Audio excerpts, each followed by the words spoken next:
on behalf of the Southeastern Museums Conference to this particular Zoom. We're really trying to create opportunities for our membership to gather every week on various topics. I'm Zinnia Willits. I'm the current Director of Collections and Operations at the Gibbs Museum in Charleston, South Carolina, and also the SCMC President. But as of next month, I will be your new Executive Director for Southeastern Museums Conference. So I'm sort of in my own transition right here, but sitting in on these Zooms is really helpful for me. I mean, I know what's going on in my own institution, but just to really get a sense of what's happening across our region right now with response to COVID. Just one thing, next week there will be a Zoom meeting for historic house museums in addition to the one for educators. And then beyond that, we're working on some for exhibits, and even development people. So those invitations will come out on Mondays. Every Monday, check your e-news from SCMC or check any of our social media channels, and that's where the links will be. I'm gonna thank you for everybody who's here today. Thank you to Scotty and Tracy and Darren and Michelle for pulling all of this together. I'm gonna turn it over to Michelle now. And just one last thing, we do have an SCMC happy hour this Friday at 5 p.m. Eastern.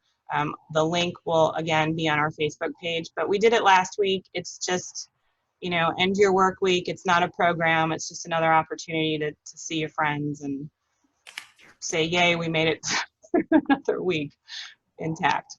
All right, so thank you. On to you, Michelle.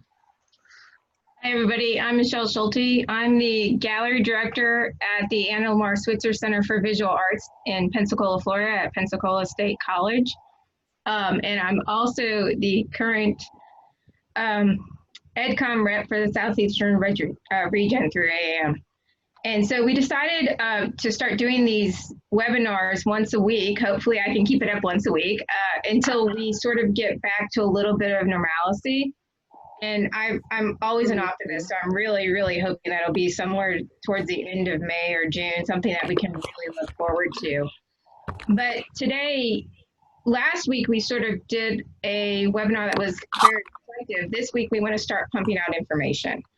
And so we're going to focus on keeping up engagements. And I've found 3 fabulous speakers, who I'll introduce in a second, to share what they've been doing last couple of weeks to make sure that their museum community, those that they were serving, still feel connected to the museum even though its doors are shut down. And so this is the first of what I hope are many, many topics. And we're going to try to keep each speaker to about 15 minutes and then save time at the end for questions. And you can put your questions in the group chat. And we're going to try to keep up with them the best we can. But we also want to be a little bit selective with the questions and then also have time for people to provide ideas, which you can also throw into the group chat. There is a way that we can save the chat. And so if we get a lot of great, fabulous things that come through on the chat, I believe we can go ahead and share it. We'll look into that. So we're going to go in alphabetical order, and you may lose me during this, the entire webinar. So I'm sorry about that beforehand. But our speakers today, I'm reading from my work screen, so I have to scoot over. But our speakers today are Scotty Almany. He is the Digital Media Programming and Exhibit Logistics Manager at the Birthplace of Country Music.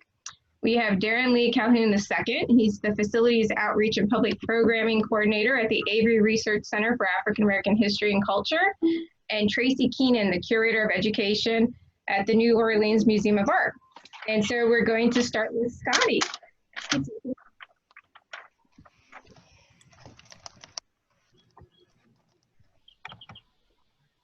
All right, I'm gonna share my PowerPoint here.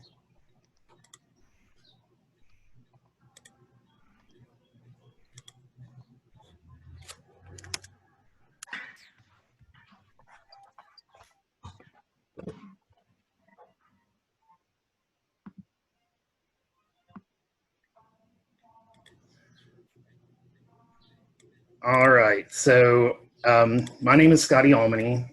As Michelle said, there's my job title. I work for the Birthplace of Country Music. We're an organization that has actually existed for about 20 years in some sorts. We're kind of a three-branched organization. We do a music festival every year called the Bristol Rhythm and Roots Reunion, and it's been going on. This will be the 20th year. The museum itself actually didn't open until August 1st of 2014, so we're going on 6 years. And then inside of our museum, we also have a low-power radio station that broadcasts there, and you can also get that online. And there's an app, a Radio Bristol app. And just for context, we have a museum staff that consists of, I think we're at 4 frontline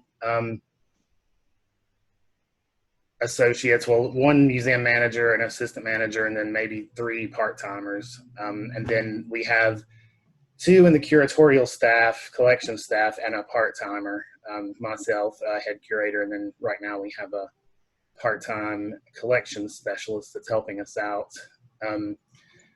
So with those 3 different branches, we do have a marketing department that helps all 3, and that's really helps us with our programming. But at the same time, it has to divide between the needs of all 3 branches. So as far as our online content goes, there's a lot on the festival out there, video-wise and things like that, and the radio station manages.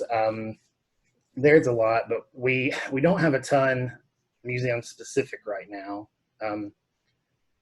So upon first hearing of the pandemic and, the shutdown and everything, it didn't seem, I guess it was kind of surreal, so it didn't seem as dire at first. Not being dismissive, but, it took a bit to set in. Then the second stage was like, seriously, what are we going to do now? And then third was probably some colorful language that went through everyone's heads. And then after that, the planning, the thinking and brainstorming and planning started. So we kind of just jumped on some lessons that we used with school tours and things like that, and just some general content, kind of a go with what you know sort of approach. So a lot of our programming ideas, we're so music specific that you kind of have to translate them. When I go to a conference or something, there's never a lot of a big music presence, and we're a history museum as well. But I've kind of learned to translate from visual art. Most any visual art program can be applied to music as well, I've found, and once I learned to do that, it's fun to do, and it becomes kind of second nature. The history portion we have a lot of, because throughout the ages, music has always reflected current events and social climate. There's always stories. Song used to be a way to document current events and things like that. There's a lot of train wreck songs, sinking ship songs, things like that. And so even though we focus on a specific era, which is the 1927 Bristol sessions, which were the first commercially successful country music or hillbilly music recordings that featured the Carter family and Jimmy Rogers and the Stonemans were the big 3, and they all kind of made a pilgrimage to Bristol to record there. So it's usually easy that because of that we can tie in other genres of music and some disciplines. We have kind of a unique situation. We're on the state line of Virginia and Tennessee. So as far as education standards, we have to deal with 2 different states which have separate standards. And that can make lessons difficult to really roll out the same way. So what we tend to do a lot is focus on STEM and STEAM disciplines when we can. We have a big technology component to our content, about like early recorded sound and how the microphone came about and changed audio recording.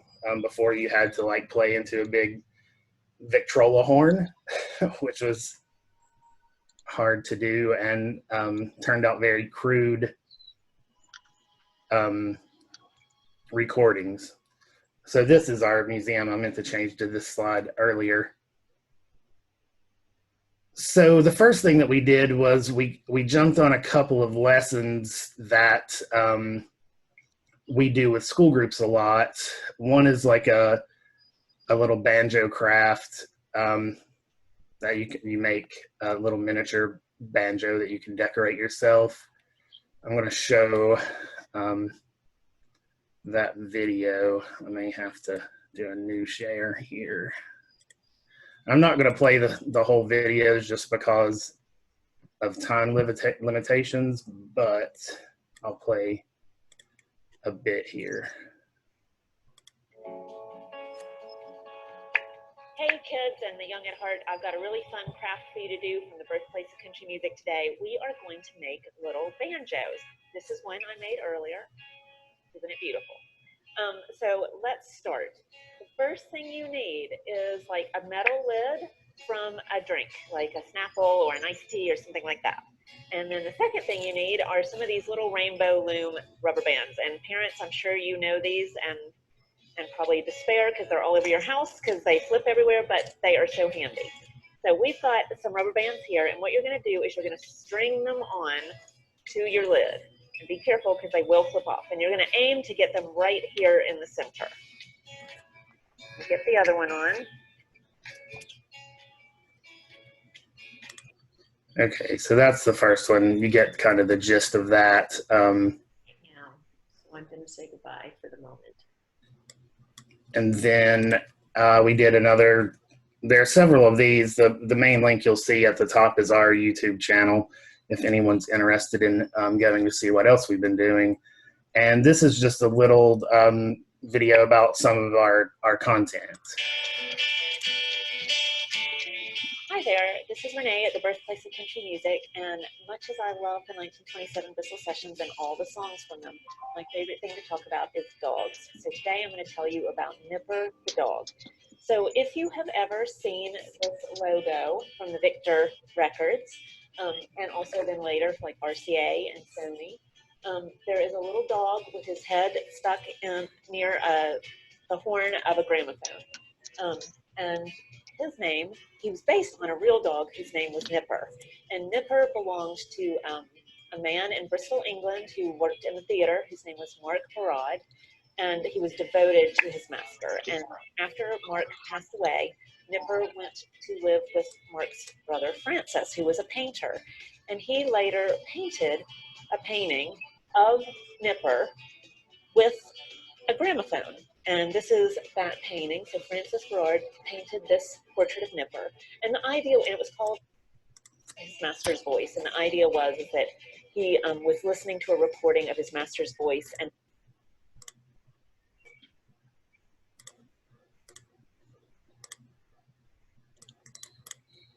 All right, so that was our head curator, Renee Rogers. The reason I wanted to show the Nipper clip was because there's a fun activity we're about to do on social media. We've been planning on doing this for a long time, so now is a perfect time to do it. We're going to hold a Nipper lookalike contest on social media and offer some sort of prize or recognition somehow for that. So yeah, those are some of the things that we've already done, and then we have some other lessons that we just have not had a chance to do video and things of, but now is a good time to get to those. You know, we've had goals to try to up our online content and engagement. So now, you know, regular everyday work gets in the way. So some of the things we've had on the back burner, we now have an opportunity to work on, which, you know, if there's anything good to come out of this, I think that is one. We're also making some like downloadable sheets to offer to kids, parents and kids to download. This is one of my favorites, and it actually goes back to an exhibit we had on luthiers, you know, which are instrument builders. So we made the front, it's like an information sheet on the banjo, and you can color the banjo. Then on the back, the premise is you get to create your own inlay onto the fretboard. So that's one that I really like. So I wanted to show that one. But, you know, we've also got some like, you know, fun like hidden picture, word search, things like that. And we're looking for a way to actually distribute those as well, if there is a need there. I think most of our schools are already out, so we're maybe going to look at the food programs that some of those are still doing, or maybe just put up a notification online that you can email us and we'll mail you a packet.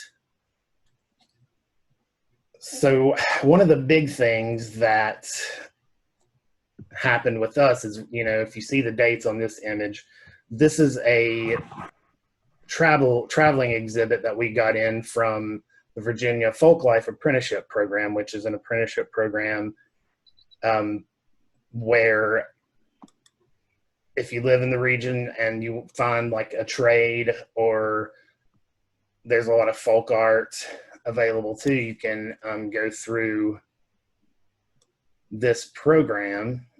And this is a photo exhibit of examples from that. We had a lot of choices to choose from, so we couldn't get everything. But as you can see, it opened on March 6th. So soon after, you know, we went into a full closure of the museum. And it ends on August 2nd in Virginia, which the museum's actually in Virginia and our offices are in Tennessee. So there's different stay-at-home orders in place. Right now, the Virginia order runs through June 10th, I think. So that ate up a huge chunk of our, you know, special exhibit. We're in Virginia. Where? Where, yeah? Bristol. Bristol. Yeah, Bristol. It's literally on the state line there. Bristol, Virginia, Bristol, Tennessee. If you saw the Geico commercial that's been going around for the last couple of years, he's standing in the street. That's where we are. They had a little stand-in gecko as well. So Wow. right now we've prioritized kind of getting together a virtual tour of that gallery because, you know, that's a lot of work to put in. We were really excited about it, as well as the Folklife people were really excited about it. So that's become, as of yesterday, like my primary project until we can get everything together to launch that. And we'll probably do it in a few segments. So yeah, I think my time is running down. So let me think of any other important talking points. For adult engagement, we do a book club every month. I think we're going to maybe double that to twice a month and do it online on social media. And also since this is a photography exhibit, I think we're going to partner with a local photographer who does online photo workshops, and that actually may be a way to generate some revenue during this time, which most everything we're doing is free, but any revenue right now is going to be important to everyone. And then the last thing, our camps. I know that came up last week, that camps are coming up. We have that situation as well. We know that it's going to at least cut into our first couple weeks, and we don't know about even doing them. So we may try to probably refund, the camp registration money, and from there do some online, learn a chord here, learn a song or a scale here kind of thing. So yeah, those are the initiatives we're working on right now, and we seem to be getting some good reactions. So we're going to try to keep going with those. And yeah, any questions I'll be happy to answer at the end. And thank you all for letting me share. Thank you, Scotty. Great. We're going to now quickly go on to Darren. Are you there? Yes, I'm here. We're going to get your questions at the end. I'm writing them down, and if I blink out, I'm making sure they get to Zinnia. So we will have all your questions at the end, because you got some great questions in the chat. But Darren, it's your turn. Cool. All right. Greetings, everyone. Like she said, my name is Darren Lee Calhoun II. I run the facilities at the Avery Research Center for African American History and Culture, as well as the public programming and outreach. I'm going to do basically the same thing. I'm going to tell you a little about the Avery, what we were doing before all of this mess done happened, and how we had to make that rough transition all within 2.5, 3 weeks. So excuse me, the Avery Research Center for African American History and Culture was founded in the 1980s. We were founded initially as the Avery Normal Institute in 1865. So we've been around in the community for over 150 years. When we're thinking about the Avery, we are archive and museum. Archive and museum. We do public programming and outreach. We are oftentimes in school, as well as oftentimes in school outreach, as well as in-person outreach. But the Avery has just recently opened back up. We were shut down for 2.5 years for renovations. We opened back up in January of this year, January 15th, actually. So we effectively only been open for about a month and a half. So this whole COVID thing was really rough on us, because the community has always wanted us to get back into this building, their building, as well as getting our engagement and outreach back up to the level that we were at. So when I say before, like I said before, the Avery has always been part of the community of Charleston and Low Country, as well as the state of South Carolina. We thinking about our engagement. We don't just go back to the 80s when we were founded as the Avery Research Center as part of at the College of Charleston. We also have to think about our involvement inside of the anti-lynching campaigns. We have to think about our involvement inside of the civil rights movement. We have to think about our involvement inside of all the labor movements of the 40s and the hospital workers strike of the late 60s. So we think about all of that when we start thinking about our outreach and our engagement within the community writ large. So we continue that legacy. One thing that we do at the Avery, like I said, we bring students in many times, hundreds at a time. As you can see in one of those photos, we had about 100 students from one of the local elementary schools that came to the Avery. And we, split them up and give them tours or whatnot. But one thing that we always rest upon is we don't stay in the history. We don't just keep the history as it is. So we can't talk about the 1963 desegregation of the Charleston County Public Schools and the South Carolina Public Schools without talking about the current injustices out of the public schools that we have today. We can't talk about the 1969 hospital workers strike in Charleston without talking about what's going on inside of MUSC and some of the labor disputes that we have today. So that way we are able, that's one of the ways we engage much of our audience by connecting the history and the past to the present. And that's how we bring a lot of people in our doors at the Avery within South Carolina. So when like I said, we often do bring in students from the local middle schools and high schools and elementary, middle, and high schools. We have large tours come to the Avery. In February alone, we engaged with over 3,000 people inside of our building. In February, we had 3,000 people come through our building. We have a staff of 6 people with 7 student workers. So we were able to actually bring in that many people inside of the building for those 28 days. Other things we do major events. We bring in major speakers like Marion Wright Edelman, Brian Stevenson, Ta-Nehisi Coates. Those events had 800, and the Ta-Nehisi Coates event was about 3,000 people inside of TD Arena. So we do those type of large events. We do conferences. We just had to cancel our CLAW conference this year, but we bring in I think I saw Mary in here as well, but she started the public history conference that we had down here in Charleston. But we had another conference that was coming up next month, the Carolina Low Country Atlantic World Conference. There was another, we're part of the All Y'all Social Justice Conference that's supposed to be here in July. So we bring in, that's a teachers conference, so we bring in different people for these conferences or whatnot. We brought down Joy Reid, looking at the first year of the Trump administration or whatnot. But then we do smaller events. We have exhibition openings. We have movie screenings. We connect our sponsors to local high schools or whatnot. So we, on an average year, we can bring in, we engage in the museum and out of the museum at the minimum of 14,000 people, 14 to 15,000 people. And like I said, we have a staff of 6 people, 6 full-time people. We give out scholarships on a regular basis.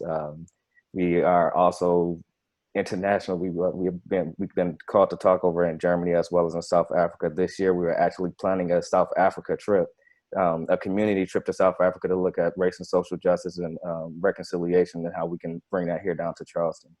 But everything changed. As we know, I want to give a small timeline, and I'm sure all of you know this, but I'm gonna give a small timeline about how everything changed in just a matter of a week and a half. On March 4th, we had a disaster plan meeting. We asked the question in that meeting, are we gonna have to shut down? Were we gonna have to do anything to prepare for this? The administration said we didn't have to. We had a second meeting on March 10th. They said we're gonna do they said we're gonna do everything, gonna be the same, go as normal. March 12th, they told us, okay, shut down to the public. Now, within those 5 days, we were supposed to have about 400 to 500 people come through the building. We had Historic Charleston Foundation Home and Garden tour coming through the building. We had 200 students coming from Northwoods Middle School, and we had 100 students coming from Sanders Clyde Middle School, all within about 4 or 5 days, and we had to shut it down in about an hour and a half, 2 hours. We shut down 5 different events. We shut down 5 different events, and then we had to shut down about 12 scheduled tours that we had coming to the Avery, major tours coming to the Avery. So it really hurt us hard. Also, our South Carolina Black Maritime, Spirit of South Carolina Black Maritime tour, we usually take students out on the water for 4 days to learn how to drive this boat and learn about resistance and rebellion through waterways. But we just had to cancel that as well. We're going to do 2 of those in June and then also in July. But with all that being said, that's where we had to transition to the Avery Digital Classroom.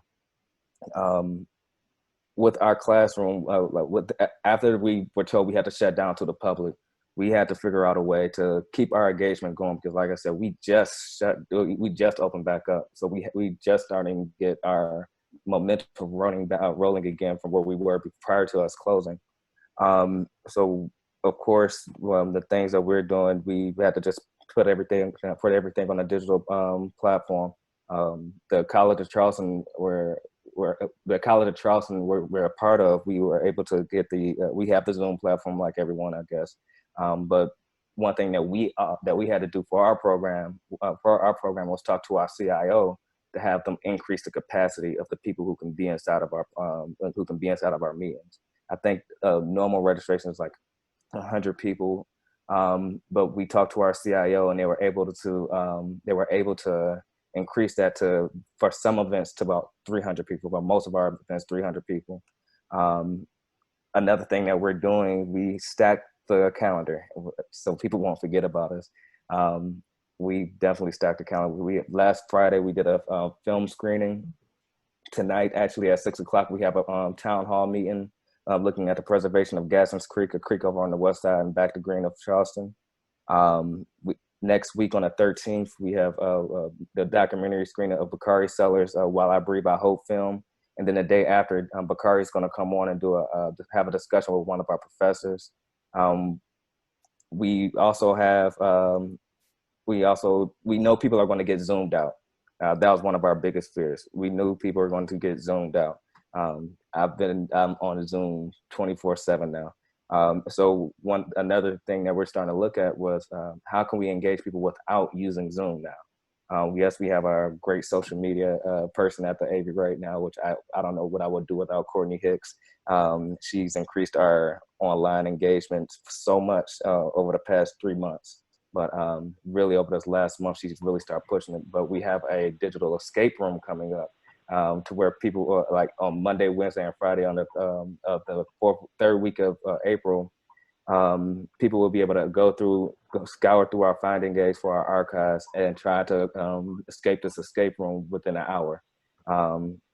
So we have that being developed, and that's going to come out. So that way we don't have to be on Zoom, and people can do this at their own pace and challenge their friends with that as well. Another thing that we're doing is our Black Business Spotlight in South Carolina. One thing we wanted to do, we know a lot of our businesses here in Charleston, us being a tourist city, but particularly some of our Black businesses in Charleston are being hit very hard with this shutdown. The moving company that moved us back into the Avery a couple months ago, Carwin Logistics, I know he's having a hard time he's losing out on a lot of business right now. When this would be usually his most fruitful season. So we want to just we want to start every couple of weeks, we're going to put out another Black business and keep their name in the spotlight so people can engage with it. We put this spotlight up, I want to say yesterday, and I think we already have about 5,000 to 6,000 engagements on it. So, just keeping their name out there so people can, when everything opens back up, we can, get that, people can think about, like, okay, I remember seeing them on the Avery's page. I know Avery used them.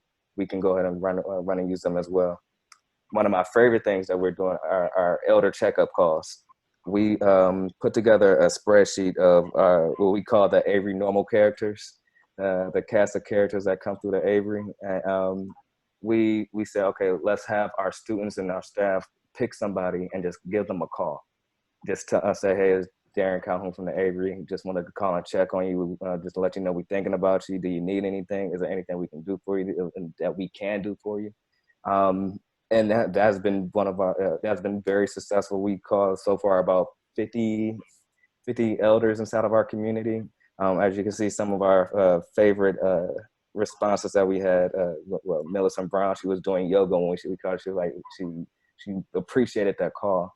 Somebody else said they haven't been getting a lot of positive calls and haven't seen a lot of positive news lately, and they just really appreciated that call. On the other end, we figure we just by calling and check up on people, we find out some of our elders have passed on. That's something I had no idea that happened. Her daughter called a few weeks ago, and I thought it was actually the person that I was calling, and she let me know that Dr. Baker passed back in January. So that's something that we have been using to engage directly with some of the people that we talked with. We're pushing our South Carolina Black History Bugle. We have a website for the Charleston County School District, and as well as South Carolina Public Schools, to where students can learn about Black history through our magazine. But then we, like I said, we transitioned the magazine to a website. this was in the works prior to it, but now we are pushing it out even more now because we can't distribute the magazines that we have on hand right now. So we're definitely pushing out the website. And then a few things that we have in a development. We just yesterday afternoon got our subscription to Policy Map. So we have some of our students and some of our interns going through and starting to take our information from our racial disparities report and add it on to Policy Map. So that way we can have people can have interactive maps to play with. Through the Charleston County School District teach-ins, we have once a week, actually once or twice a week, we're going to have students, teachers from the school district, say a second grade teacher or a fourth grade teacher, a fifth grade teacher, or 11th grade teacher, just come in and give their normal lesson on our Zoom platform.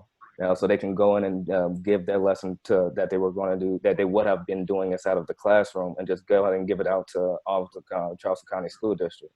So if you have a student who's in the 11th grade history and you want them to have a history lesson, you put them on that Zoom call and it'll be broadcast district wide. That also helps the teachers, especially those who are trying to get their national certification, because they have to do a recorded call anyway, a recorded teaching session anyway. So that way we're able to help them out with that.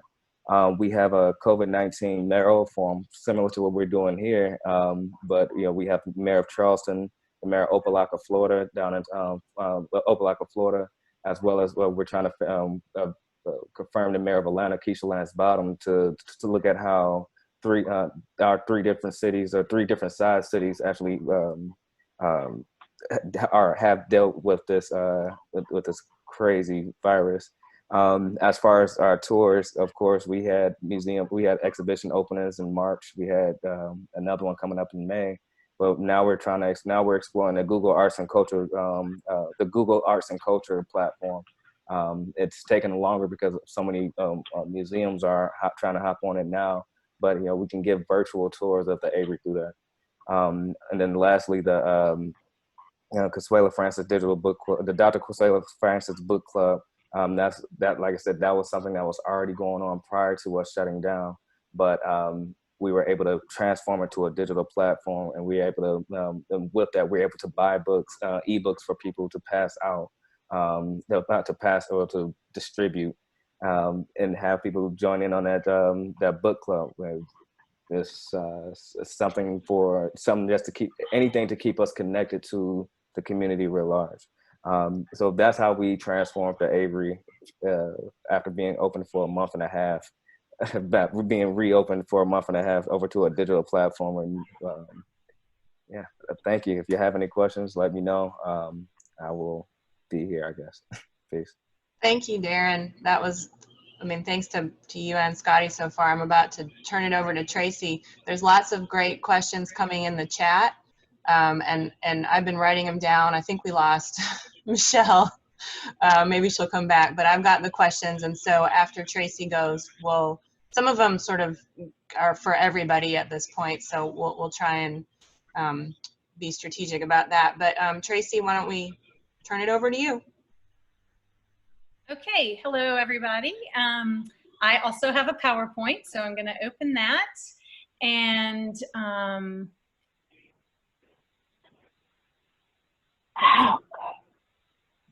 that's going to screen share in the background, although I can't see you now,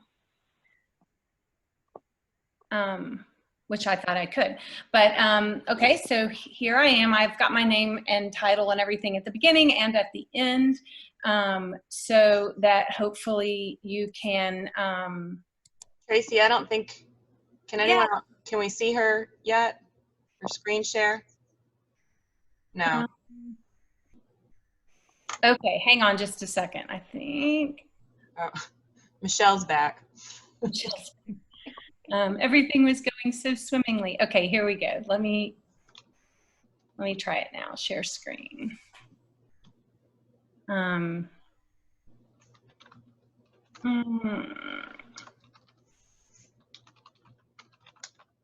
we go.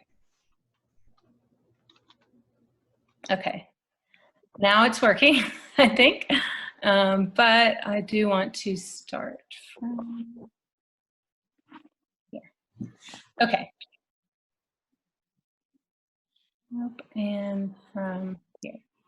Okay, good, thanks. I think I can see you now, so hopefully you can see me as well. I just kind of jokingly have this introductory slide that we have been virtual since March 13th, really probably more like the 15th, but that Friday, March 13th, was when we, like probably many of you, realized that we would not be opening the following week. The public over that weekend, which was we had a big exhibition that was just opening at that time, but that Friday is when we all realized, wait, we're gonna have to switch gears here, like all of us have. Again, so here's my name, title, and email. So if you do have any questions or want any links to anything that I mentioned, just let me know. I'd be happy to share it. I kind of came about this from a way of, I wasn't really going to introduce our organization. Hopefully a lot of you were able to visit NOMA when SEMC was in New Orleans a few years ago. But we are a mid-sized art museum. We are a encyclopedic museum, so we have works of art from all over the world and all different time periods. So I was going to sort of approach this as giving you a little history of what we've done to sort of move online. And it turns out, you know, really the keys to doing that are the same keys to good project building in any case. And those were to plan, assess, communicate, and partner. But all of that was done on sort of a rapid, accelerated pace. Really began with this idea of our learning and engagement staff sitting down with our well, not sitting down, we were sitting down, but we were all on our phones. So we had a phone meeting with our development and external affairs staff. This was on day 2, so this was Tuesday, the 16th or so. And we just all kind of checked in and thought about what programs did we have, what we could move. We had several public programs, you know, even leading up to us closing. We had instances of speakers that were supposed to be coming in, but that weren't going to be able to. So we were already having some, you know, program cancellations going on before total closure came. But we got on the phone, talked about what we could offer. We came up with a rough outline where we set weekly themes with daily input from a variety of staff members. And most of our staff was already using Asana. Some members more than others, like our development team, was really into Asana and has been trying to get us all to use it. So that's been, I guess, a positive outcome for them, that we're all now really using Asana to stay in touch and stay on task. But so we were able to make assignments through that. And coming up with that idea and then also with implementing it, we really wanted to assess what we already had available. So what digital assets did we have? What kind of software could we use? And what kind of materials could we adapt to put onto an online platform? We did not have as much foresight as that went through quickly and filmed all of their galleries. That's amazing. And then they have that digital assets, those digital assets to use. But we did have existing videos, curator talks that have sometimes even just been videoed like as a Facebook Live, but that we were able to save, different installation shots, things like that. Some software that we've been able to repurpose in some ways, and I'm going to show you some examples, but there's a program called Simple Booklets that we use usually just for one particular program where we work with our youngest visitors, our mini masters, and we provide teacher materials in a booklet form that kind of has a step 1, 2, 3, 4. Again, I'm going to show you that. And so we thought that might be something we could use and adapt for maybe an Instagram how-to for art making projects and things like that. Again, everybody really getting up on Asana. And then also the social media platforms. I mean, of course, we have our Instagram account, Facebook account. We had a YouTube channel that we've been really repopulating as well. And so really just looking at all of those things that existed.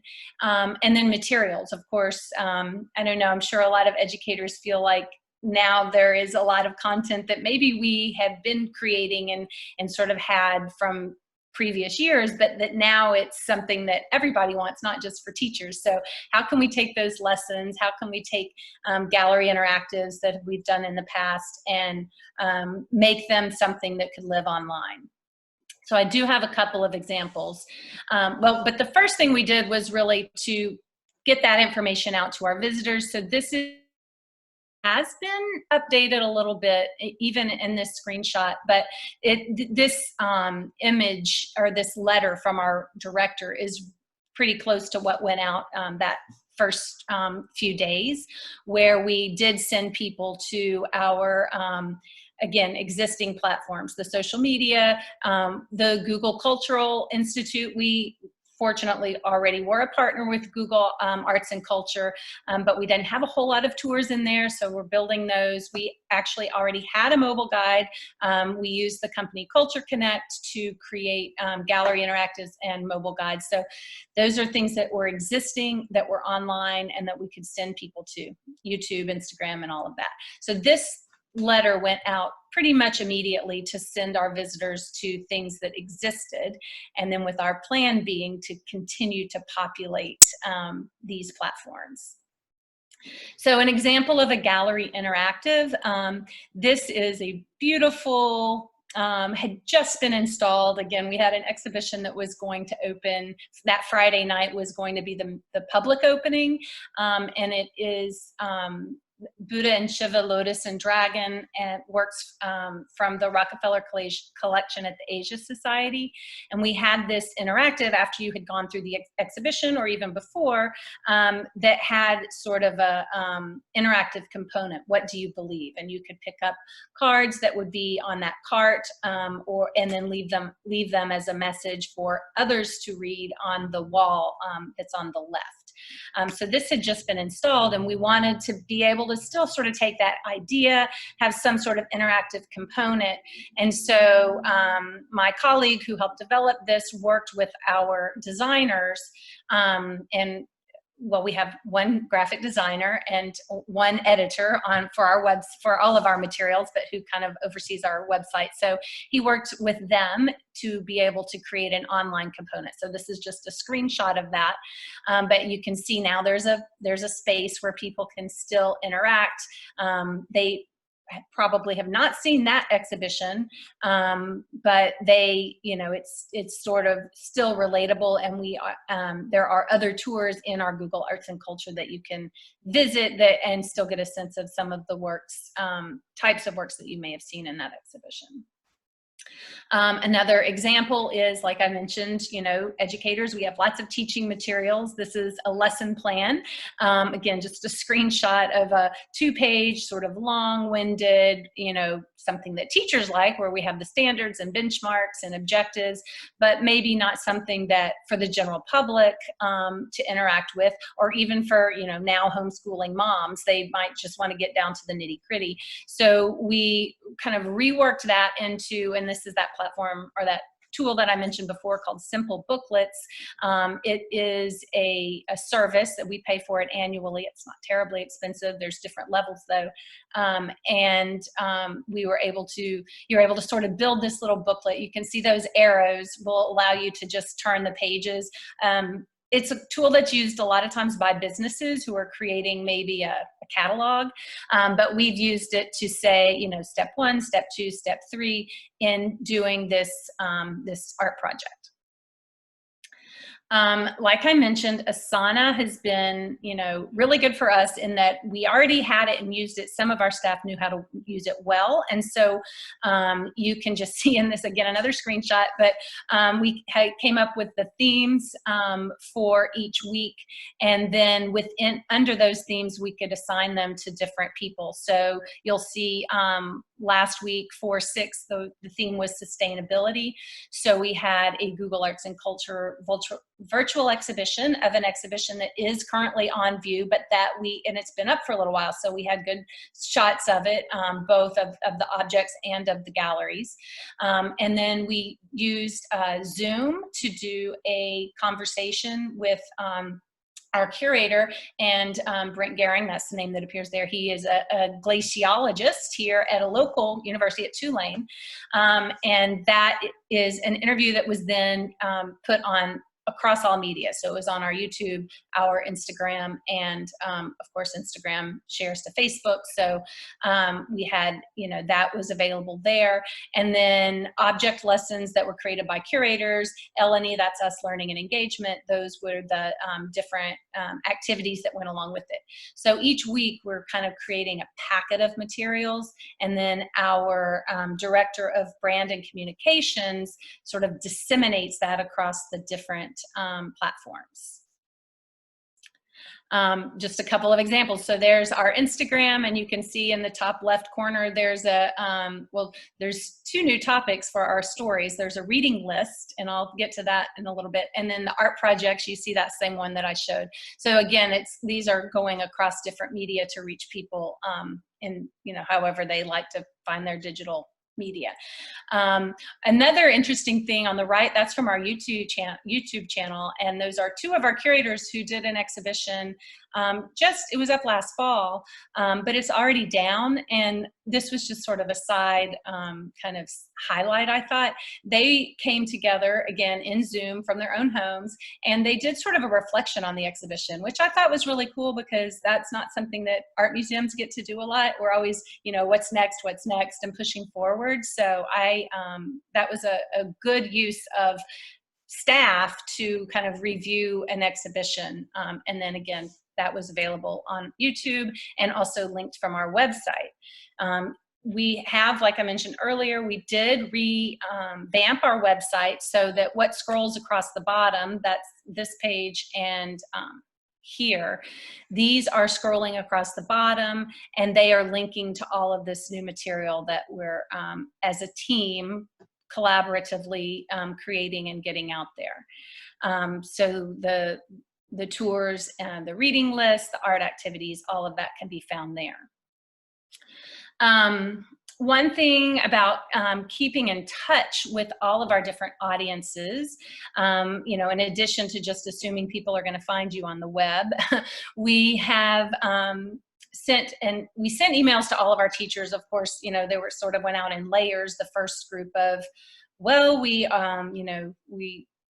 closing for a little while, and your tour is canceled, if they hadn't already canceled. And then a second email, a follow-up that we pulled together for last week. And again, I would be happy to share this with anyone, but we just sent an email to say, sorry that you couldn't come. We hope you're staying safe. And we made a PDF with clickable links to all of the things that we're doing, all of our platforms. And then also, sent the booklets to them so that they could use those. And we're continuing to develop some more materials for teachers, but we have reached out to them on a couple of occasions so far. Unfortunately, New Orleans has a very fractured school system, so there's not one foundation that we can go to, one school system that we can go to. So it is a little hard to provide, something that easily gets out. So we're relying on our list of people that we have, visited in the past. Frequent contact with docents. I know there's a session next week on docents, but this kind of also, Darren, goes to, like you saying, reaching out to your elders. This is a population for us. They are, a lot of them, in that, older category. And also some of them live in assisted living homes and places that have had some issues. And so we have been checking on some of them individually, but also I always do a weekly contact with them, a weekly email. I've been doing it twice a week. And then, like I said, checking in individually and kind of giving them assignments in these emails. For example, yesterday I did a whole session on, we had a Bauhaus exhibition, so I sent some links to a Khan Academy course that they might be interested in, to an article from Apollo that they might be interested in, just some extra sort of reading things like that could keep them active. And I also created a Google document asking them to share their suggestions of what works should be included on these mobile tours that we're creating, and so hoping to get some input there, and then looking at maybe doing some sort of online classes, but haven't gotten that far yet with them. Definitely checking in with our program partners, especially if we had something planned, but also just, hey, how are things going with you? We have a small program that we work with Camp Able, which is students on autism spectrum, and they are still meeting. And so we have sent them some of our activities that they could do. And we're planning a kind of a Zoom session with them as well to talk about art, because that's what we usually do when they come to the museum. We are working to continue our book club. It's funny, everybody's mentioned book clubs. I think everybody has so much time to read now. We thought, okay, let's send people, something to read. So in addition to creating these weekly suggested reading lists, that's sort of a new thing, but we have a book club that had selected books for the entire year. And so for the March meeting, I just sent a list of questions and invited them to share answers, and I would pass them along. We didn't get a whole lot of interaction at that time. But for April, we do have a curatorial program scheduled where one of our curators kind of talks about why they helped select that book, why that book, how it's related to our collection. And so I think we're going to give a Zoom meeting a go for that, maybe Zoom, maybe Google Hangouts or some platform like that. So that would be sort of coming up towards the, in 2 weeks. And then materials to parents. And I've heard some other places mention this, we're lucky in that we have a community partner who is organizing getting materials to parents at the school lunch pickup sites. So we're creating materials that kind of go into that with some other New Orleans nonprofit organizations. So that was a nice collaboration with some partners that we have worked with in the past. And then I mentioned, this idea, not only checking in with our partners, but really creating some new partnerships along the way as well. I would say across departments, of course, we always are collaborating, in museums across departments, some museums bigger than others. But I feel like we're really having to work together even more than just, people staying in their lanes to do what they do. So, if anybody has an idea that they think might make a good social media outreach or whatever, then they can go directly to Margot, to our Director of Board and Communications. We've got, like I said, that Asana is ongoing list, and there's plenty of room in there for sharing ideas. And then also just, now we're developing tours. It's not just curators developing tours, so we're all kind of working together on that. A great partnership, and this would be, I think, other places you could look into this as well if you're doing book clubs and suggested reading lists. We reached out to a local bookstore, Octavia Books, and so now in this kind of in the corner you see that's a selection of one of our selected reading lists. We're able to send a link so people can go directly to that local store and place an order for any of the books that we have selected. And also we can get feedback from them on our list. So each of those lists goes with the sort of theme of the week. And then the creative response kits, that's kind of what I just mentioned, where we have this local other nonprofit, Antenna Galleries, is putting those together. They're called creative response kits. Parents pick them up and they have activities. They really wanted it to be something that's on a piece of paper that parents can have the directions for. So we are getting those to them a week in advance, and they go out in that. So those are sort of some new and extended partnerships that we've been able to develop. And then I guess kind of in closing, I would say that the highlights have really been, or maybe I guess some focal points are, we found that keeping the focus local is really helpful. I mean, that's one, I guess, good thing about going online is everything is available to everybody. But we also want to make sure that we are being, paying attention to our own community and highlighting the things in our community that are, that others will want to look to as well. So, I mean, anybody could go, you have time to go online to any museum. Maybe you would, let's go to the Met, let's go to the Louvre. So we're trying to keep our local our focus local. We're trying to keep people coming back. So again, that's why there's something new every week across all media. And then also focusing, of course, on our mission. I mean, I'm sure that's what we all always want to do, but I put our mission there. I think that maybe this part focuses the most on this offering innovative experiences for learning interpretation. That's of course out of my department, but presenting our collections in a new light.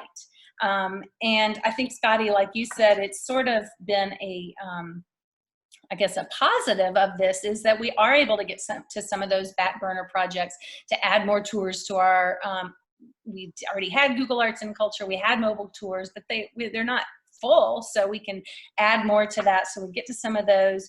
We're able to populate that digital platform with hopefully things that will be able to use much into the future.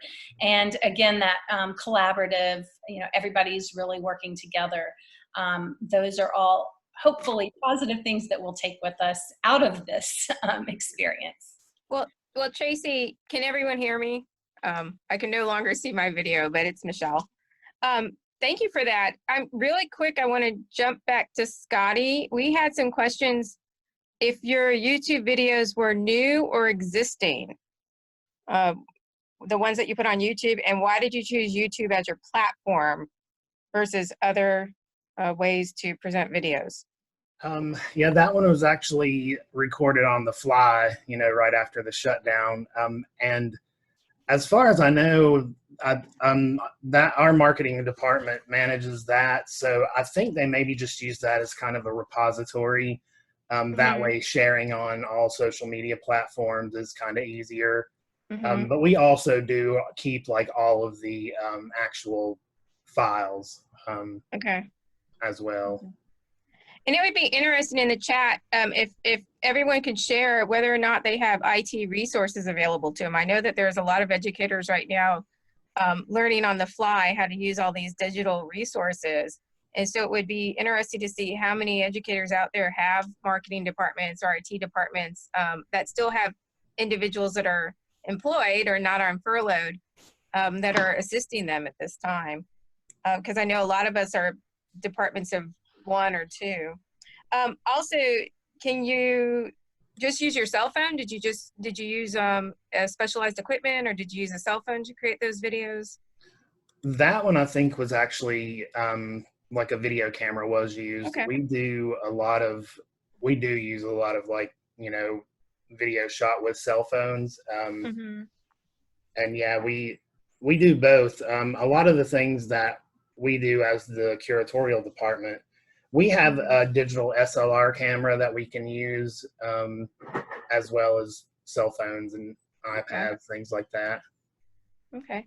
And Darren, we had a question if your digital classroom was already set up before the shutdown. No. And what platform did you use for the digital escape room? No, we set the classroom up. Well, our biggest thing was we set the classroom up after the shutdown. Our thing we had to actually deal with was like dealing with the administration and with our our library and whatnot. Say if we're showing a movie screening, we only technically have the copyright for to show the screening rights for it inside of a classroom, and so we make everybody a student inside of our classroom at the Avery part of the College of Charleston. Then we can actually technically screen those documentaries like The Language You Cry In. We also use Netflix Watch Party for a few we're going to use Netflix Watch Party in a couple of weeks for another documentary screening. For most of our documentary screenings, we're using Zoom.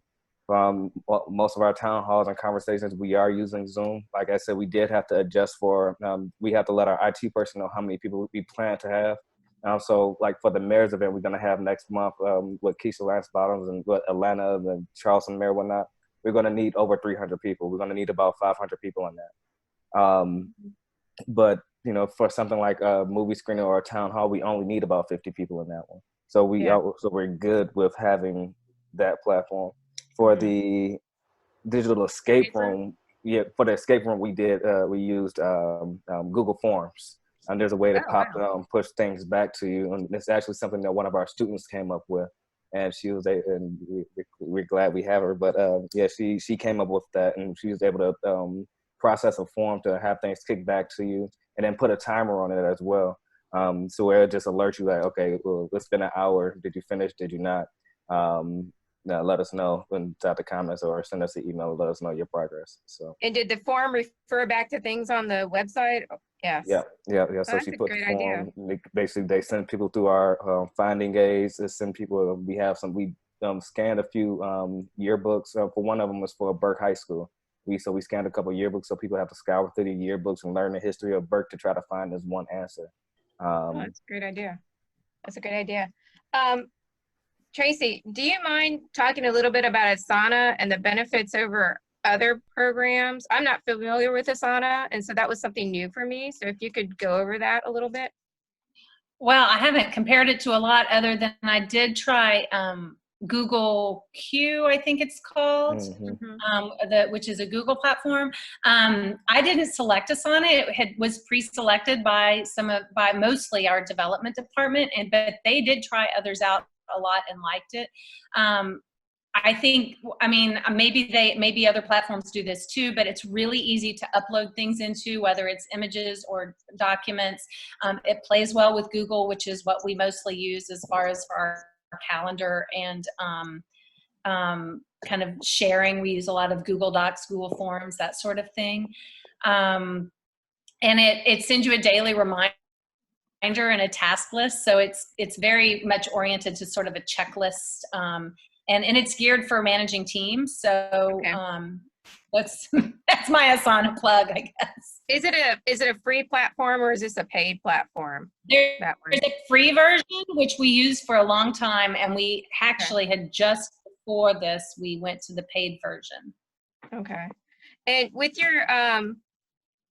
your book club, are you meeting digitally? I might have missed that. Are you getting, after they read, is there a time that you're getting together and having group chats with people with your book clubs? Yeah. Well, so the first one, oh yeah, we both have book club. Everybody has a book club. When we just, I'm sorry. because it was maybe one weekend, I just sent a list of questions that I would have asked in a live format, and I invited them to, share back, but not too many people did. But the next meeting is meant to be a curatorial program, which we usually have more, I wouldn't say more, but there's interest in that. And in fact, the book club is really a public program, but it's usually the same people that come, or the same, maybe 40 people that often come, and there'd be 20 at a time, something like that. Mm-hmm. But we were thinking, since it's a curatorial program, and it really is a public program anyway, we would just make it live for anybody. But we haven't done that part yet, so I don't know how that interaction is going to go. Mm-hmm. Any other questions in the chat? I'm scrolling through specifically for this presenters. I can actually add a bit about our book club.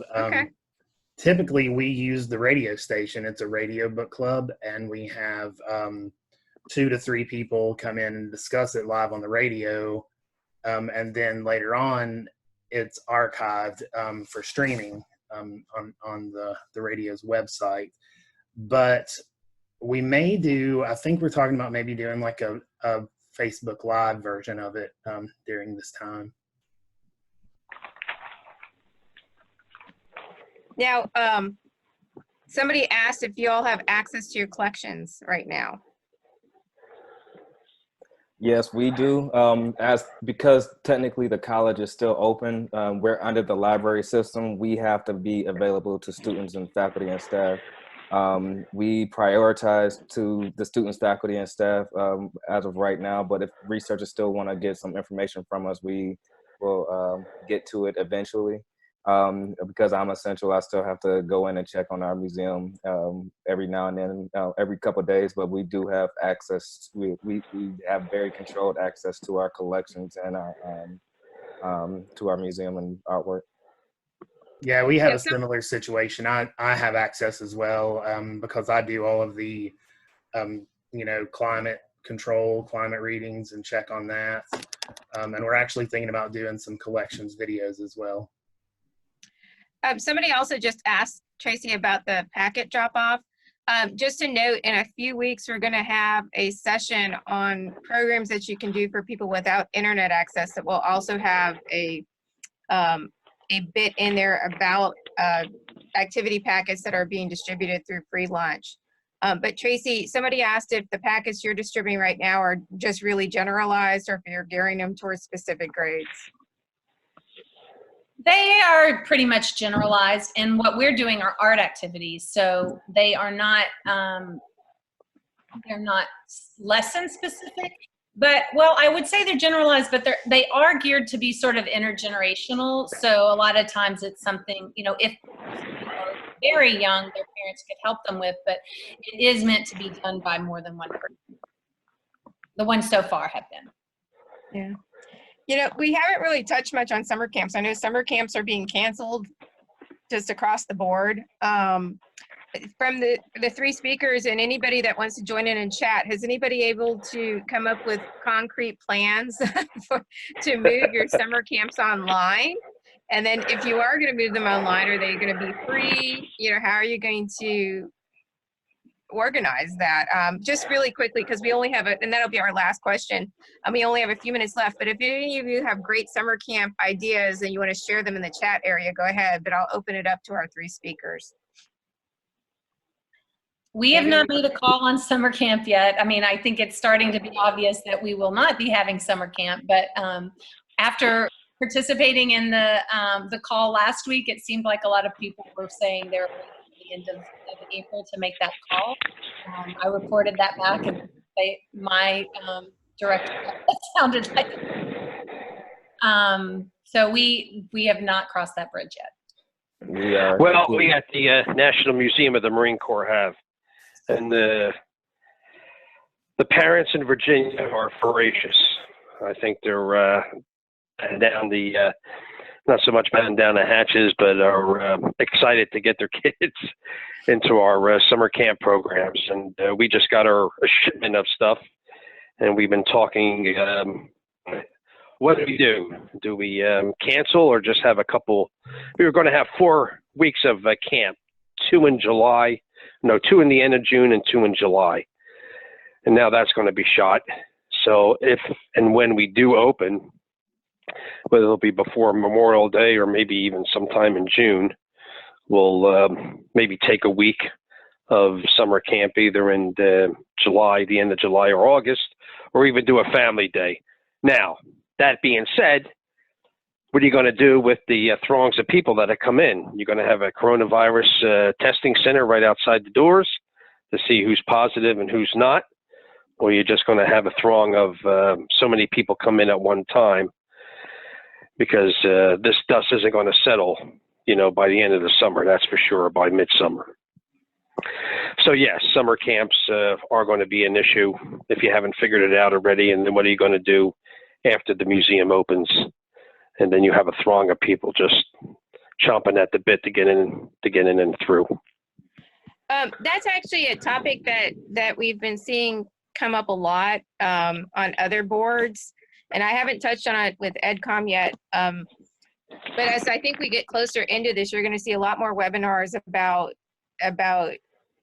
cleaning measures and steps to take to sort of people back in. Because you're right, you're going to reopen movie theaters and they're going to be jammed packed, you know, or restaurants, or in my case, beaches and things like that.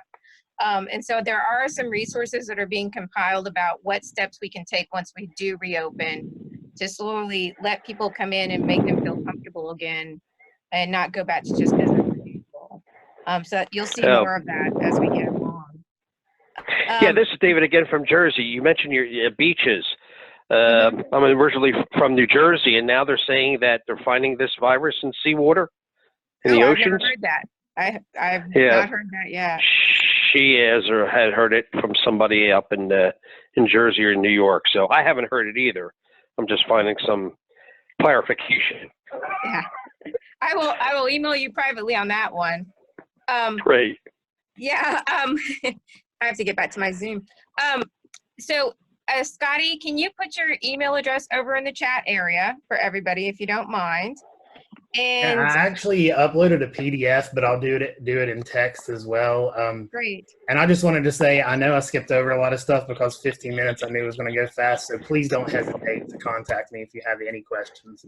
I'm glad to talk. Yeah. And I put my I put my name and information over in the side.